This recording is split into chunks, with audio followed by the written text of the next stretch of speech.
नमस्कार. आपल्या सगळ्यांचं स्वागत आहे. आयकॉन स्टील प्रस्तुत बिल्ड आयकॉन या उपक्रमामध्ये. आज आम्ही आलोत नाशिकमध्ये आणि माझ्यासोबत आहेत यंग इंजिनिअर परेश आहेरजी.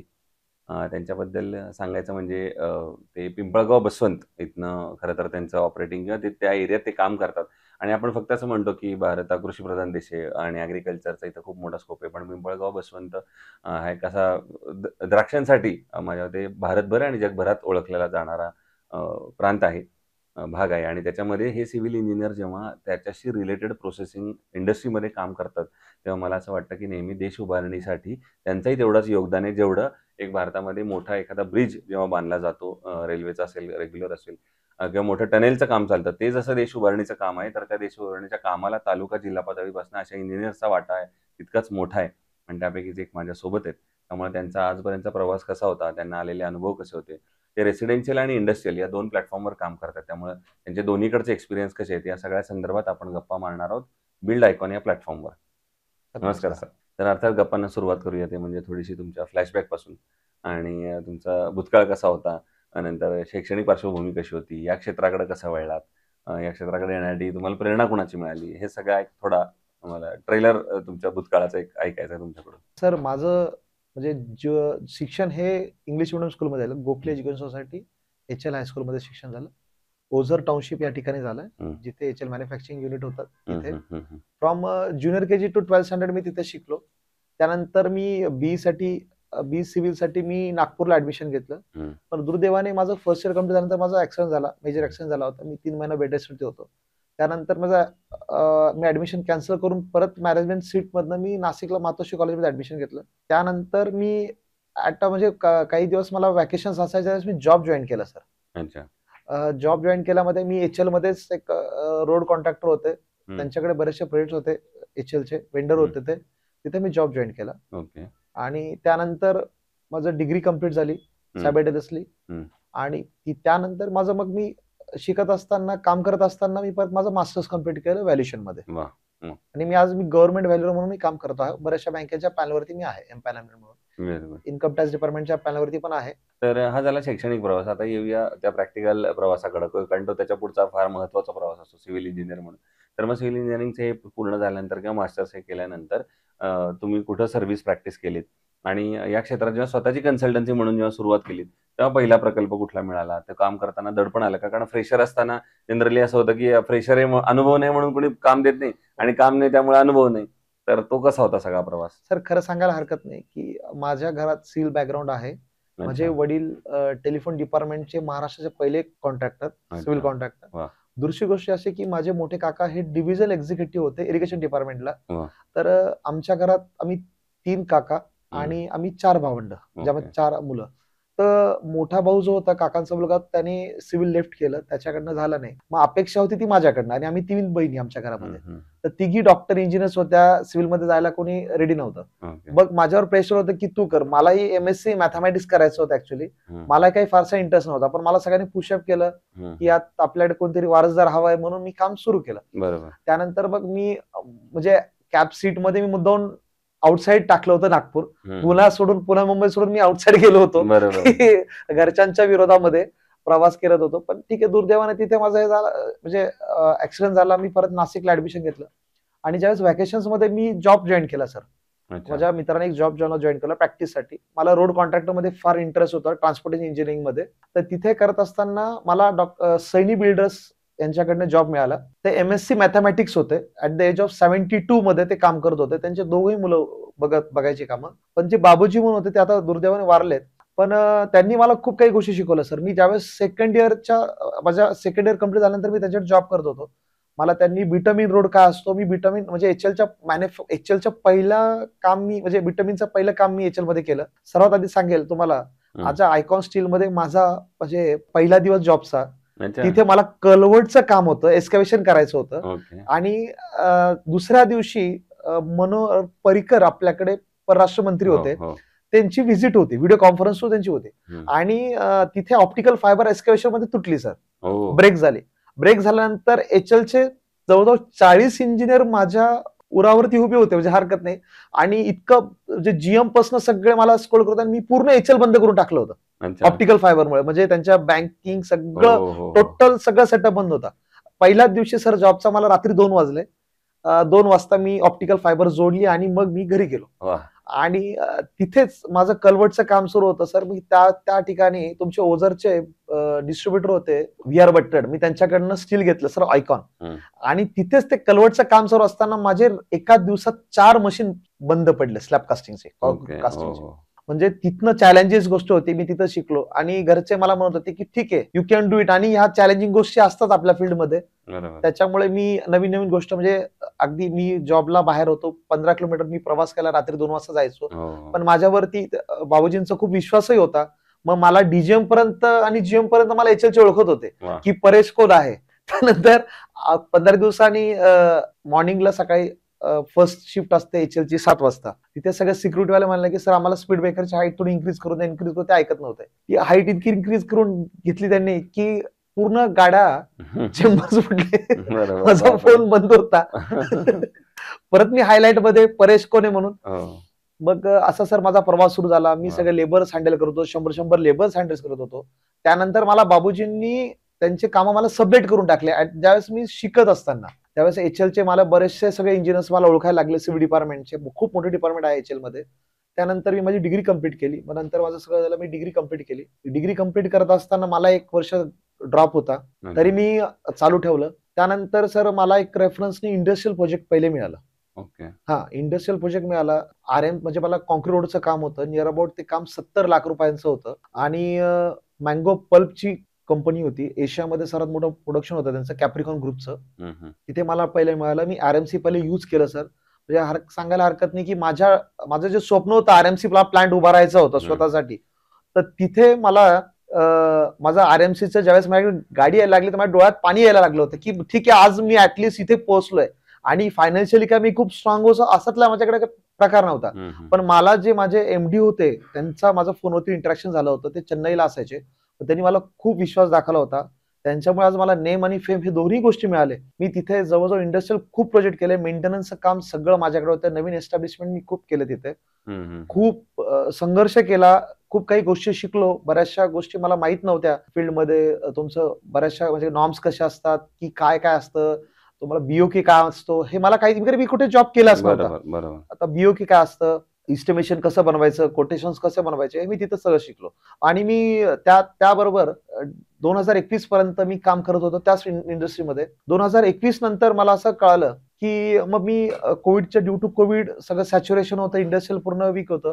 मग मी प्रायव्हेट सेक्टरकडे वळालो. प्रायव्हेट सेक्टरकडे मला घराजवळ एक प्रोजेक्ट मिळाला. तो 8 लाखाचा होता. छोटंसं घर होतं. एकाने कोट 7,60,000 रुपये दिला होता, पण त्यांनी मला 40 रुपये इन्क्रीज करून मला 8 लाखाचा प्रोजेक्ट दिला होता. तिथून माझी लाईन सुरू झाली प्रायव्हेटमध्ये. प्रायव्हेटमध्ये काम करत असताना मला असं कळालं की लोकांना प्रायव्हेट सेक्टरमध्ये त्यांना लोन घ्यावं लागतात. तो लोनसाठी व्हॅल्युअर मार्केटमध्ये नाही आहेत बँकमध्ये. बरोबर. मग मी सायमल्टेनियसली माझा परत स्टडी सुरू केला. स्टडी सुरू करत असताना मी माझा एंट्रन्स दिले आणि मग मी माझा नंबर हा संदीप युनिव्हर्सिटीमध्ये लागला. मग मी माझं व्हॅल्युएशन कम्प्लीट केलं आणि सायमल्टेनियसली हे चालू होतं. परत मी मग तिथनं मी आर्किटेक्चर कन्सल्टन्सीकडे वळालो. मग आर्किटेक्चर कन्सल्टन्सी कसे असतात, प्लॅन्स कसे सँक्शन्स होतात, ह्याची कल्पना मला नव्हती, कारण मी कुठेच जॉब केला नाही. पण मला ज्यावेळेस माझे वडिलांचे एक मित्र होते आर्किटेक्ट शीतल चौगुले, यांनी मला खूप कॉर्डिनेशन केलं. मी त्यांना विचारलं, सर मला मास्टर्स करायचंय तर कशात करूया. त्यांनी मला विचारलं, तुला जॉब करायचा का गव्हर्नमेंटमध्ये किंवा प्रायव्हेट? नाही. तुला जर बिझनेस करायचा आहे परेश तर तू व्हॅल्युएशन मध्ये कर. मी पण आज गव्हर्नमेंट व्हॅल्युअर आहे. माझ्याकडे आज जवळजवळ 100-150 बँक्स आहे. BPSL HPSLचं मी बरंचसं काम माझ्याकडेच आहे. आणि त्यांचं बरंचसं काम मी बघत होतो. BSNLचं वगैरे व्हॅल्युएशनचं काम मी बघायचो. साईट व्हिजिट मी करत होतो. कधी कधी त्यांना गरज पडली तर, म्हणजे माझ्या लोकेशन जवळ असेल तर मी करायचो. मग त्यांनी मला सांगितलं की तू कर. आम्ही दोघांनी एंट्रन्स दिली, पण माझा नंबर लागला आणि मी क्रॅक केली. मी ऍडमिशन घेतलं, माझी डिग्री कंप्लीट झाली. आणि सायमल्टेनियसली मग तिथनं मला गायडन्स मिळत गेलं सरांचं की तू कसं करायचं, काय करायचं, आपण कसं प्लॅन सँक्शन्स होतात वगैरे. मग तिथून सर मी आर्किटेक्चर कन्सल्टन्सी करत गेलो. बरेचसे मी आता प्रोजेक्ट्स, इंडस्ट्रियल प्रोजेक्ट्स मी स्वतः आर्किटेक्चर कन्सल्टन्सी सगळं करतोय. माझ्या अंडर बरेचसे आता प्रोजेक्ट झालेत. मी म्हणजे इंडस्ट्रियल आता आमच्याकडे ग्रीनरी असल्यामुळे आमच्याकडे बरेचसे कॅरेट मॅन्युफॅक्चरिंग आहेत, मँगो पल्प म्हणता येईल, त्याच्यानंतर इरिगेशन, ड्रिप इरिगेशन मध्ये म्हणता येईल. हे बरेचसे प्रोजेक्ट्स मी आता 35,000 1 लाख स्क्वेअर फीटचे मी हँडल करतोय. मग आता या क्षेत्रातल्या काही प्रश्नांकडे वळूया. त्यातला पहिला महत्त्वाचा प्रश्न म्हणजे आता तुम्ही एवढा सगळा प्रवास तर सांगितलात, पण या सगळ्यामध्ये लेबर हा कायमच या केंद्रस्थानी राहिलेला आहे कन्स्ट्रक्शन इंडस्ट्रीचा. तर त्यामध्ये अनस्किल्ड लेबरचा पर्सेंटेज बरंच जास्त आहे. तर तुम्ही ती मॅनेजमेंट कशी साईटवर करायचा?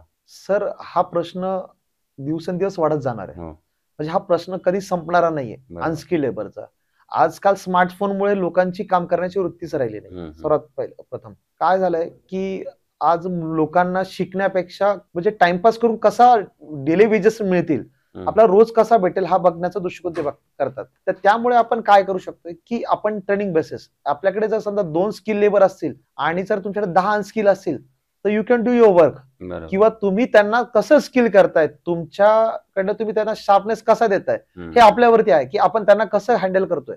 तरी आजकाल लेबर मिळणं आणि लेबर टिकवणं तोच सर्वात मोठा प्रथम मोटो राहिलेला आहे. बरोबर. आणि ह्या फील्डमध्ये ज्याच्याकडे लेबर आहे, जो हँडलिंग करू शकतो, तोच याच फील्डचा किंग असू शकतो, असं मी तरी म्हणेल. वाह! कारण की जर लेबर नसेल तर you can not do your work. Even तुमचा प्रोजेक्ट आहे आणि आज सिव्हिलमध्ये असं कुठलाच हे नाही की तुम्ही टाइम पिरियडमध्ये तो प्रोजेक्ट कम्प्लीट होतो. म्हणजे तुम्ही कुठलाही ज्या प्रोजेक्ट हा तुमच्या टाइम मध्ये होतच नाही. ड्यू टू का you depend on the your labours. कारण की हा तुम्ही एकटा नाही हँडल करत, की हा प्रोजेक्ट तुम्हाला तुमच्या लेबर्स करणं डिपेंडंट आहात. तुम्ही हा इंडिपेंडंट नाहीये. हं, त्याच्यामुळे तुम्हाला तिथे थोडाफार वेळ लागणार आहे आणि तुम्हाला याच्यासाठी मेंटल हॅरेसमेंट खूप होते. हं, हं. ती तुम्हाला सॅक्रिफाईस करूनच तुम्ही करू शकतात. आणि दुसरं तुम्ही इंडस्ट्रियल प्रोजेक्ट्समध्ये काम करता. तर आतापर्यंत तुम्ही काही प्रोजेक्टची नावं घेतली, तरी कुठल्या-कुठल्या प्रोजेक्ट्सवर शांतपणे काम केलेलं आहे आणि तिथं सुद्धा कधी असा तुमचा अनुभव येतो का, की क्वालिटी आणि बजेटचा थोडा समतोल तिथं पण करावा लागतो? अगदी. क्वालिटी आणि बजेट बद्दल आपण विचार केला तर नक्कीच होतं. आता जर आपण बघितलं की कोल्ड स्टोरेज आहे किंवा वेअरहाऊसेस आहे, तिथे काय करायचं? कोल्ड स्टोरेजमध्ये आता आपण आरसीसी मध्ये पण जातोय, पीबी मध्ये पण जातोय. हो, जर आपण पीबी स्ट्रक्चर मध्ये गेलो तर तुमची कॉस्ट सेव्हिंग होते. बरोबर. मग त्यासाठी तुम्हाला पब पॅनल युज करावं लागतात. हं. मग तुम्ही जर आरसीसी मध्ये गेला तर आरसीसीची तुम्हाला ड्युरेबिलिटी विचार करावा लागतो. पीबीचाही तुम्हाला ड्युरेबिलिटी विचार करावा लागतो. हं. आणि कॉस्ट कन्झ्युमिंग कशी होईल? आता काय झालं की सगळ्यात बेस्ट असं आहे की तुम्ही इको फ्रेंडली मटेरियल कसं युज कराल? बरोबर. सगळ्यात महत्वाची गोष्ट की आज काय झालंय की आपण नॅचरल सँड तुम्हाला मिळत नाहीये. मग आपण तुम्ही मॅन्युफॅक्चरिंग म्हणजे एम सँड कशी युज कराल? त्याचा तुम्हाला काय प्रोपोर्शन्स कसं घेता येतील? हा जो मोठा प्रश्न आहे हा आपण तिथे सॉल्व्ह करू शकतोय. आणि इको फ्रेंडली आजकाल लोक काय करतायत की फक्त स्ट्रक्चर्स करतायत, बल्की स्ट्रक्चर, हेवी स्ट्रक्चर्स. पण लोक आज म्हणजे इको फ्रेंडली मटेरियलकडे जातच नाहीये. हं. मग आपण त्याला आता बऱ्याचशा स्लॅब्स मध्ये आपण आरसीसी मध्ये म्हणूया की हॉलो स्ट्रक्चर देता येत आहेत. तुमचं कॉस्ट कन्झ्युम होते. त्याच्यानंतर की बऱ्याचशा आपण आता बघितलं की तुम्ही थर्मोकॉलचा युज करू शकताय किंवा तुम्ही फेरो सिमेंटचा युज करू शकताय. सर सगळ्यात बेस्ट आता फेरो सिमेंट एक कन्सेप्ट आहे आपल्याकडे, जे आपण आरसीसी अवॉइड करून आपण फेरो सिमेंट युज करू शकतोय. हं, हं. जिथे ती पण एक कन्सेप्ट आपण युज करू शकतोय. पण बरोबर. अशा तर बरेचसे अशा प्रोजेक्ट्स नवीन आहे की टेक्नॉलॉजी चालू आहेत. हं, याच संदर्भातला आणखीन एक प्रश्न विचारायचा आहे, कारण हे क्षेत्र बदलतंय, तंत्रज्ञान बदलतंय. प्रत्येक तुम्ही म्हटला तसं की लेबरची भविष्यात अडचण सुद्धा येणार आहे. हे सगळं बदलत असताना मग नाशिक जिल्ह्याचा जर प्रवासाबद्दल आपण बघितलं, तर तो सुद्धा जर असाच बदलावा असं वाटत असेल, तर येणाऱ्या 15-20 वर्षांमध्ये तुम्हाला काय वाटतं, कुठल्या क्षेत्रात जास्त काम झालं पाहिजे प्रशासनाकडून? सर मी तर सांगेल प्रशासनाकडनं की वी आर डेव्हलपिंग कंट्री. आपण डेव्हलपिंग आहोत. हं. आपण डेव्हलप नाहीये. नाही. तर त्यासाठी आपण ट्रान्सपोर्टेशन फॅसिलिटी खूप चांगली करतायत. हं. आज देशाचे पंतप्रधान नरेंद्रजीभाई मोदी हं. हे आज ट्रान्सपोर्ट फॅसिलिटी फार भर देत आहेत.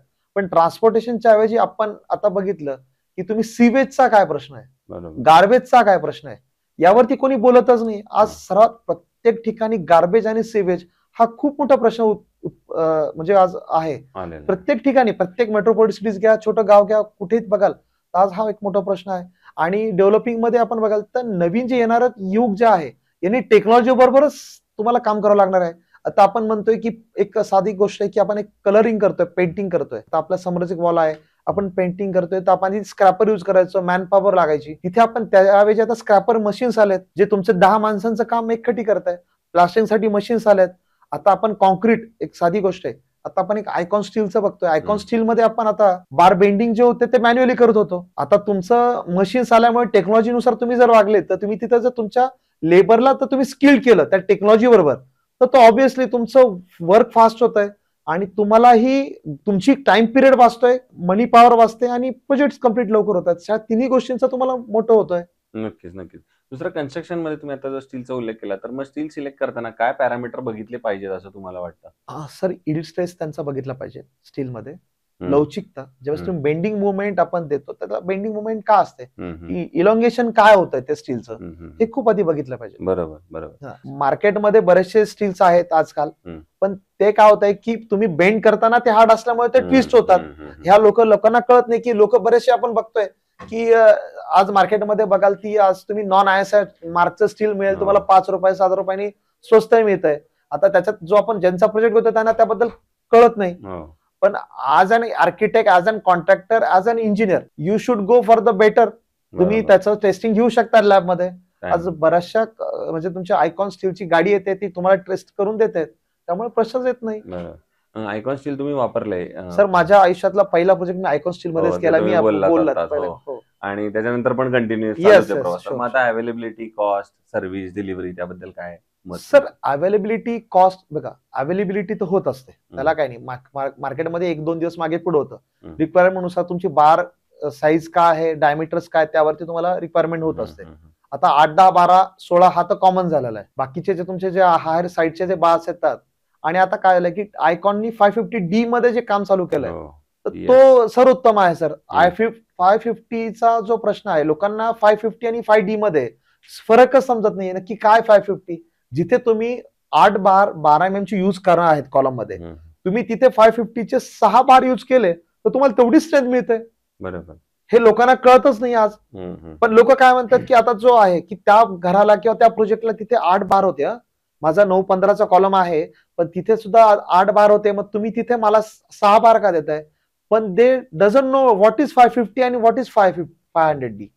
तो ते तुम्ही सांगायचं लोकांना, ते तुम्ही समजून सांगायचं. As an technical person you should give the proper guidance to them. मी असं त्यांना तुम्हाला सांगेल की लोकांना ते सांगता येत नाहीये. आज जे आहेत अर्धवट ज्ञान घेऊन मार्केटमध्ये आहेत, त्यानंतर प्रॅक्टिकल नॉलेज कुठे कमी पडतंय.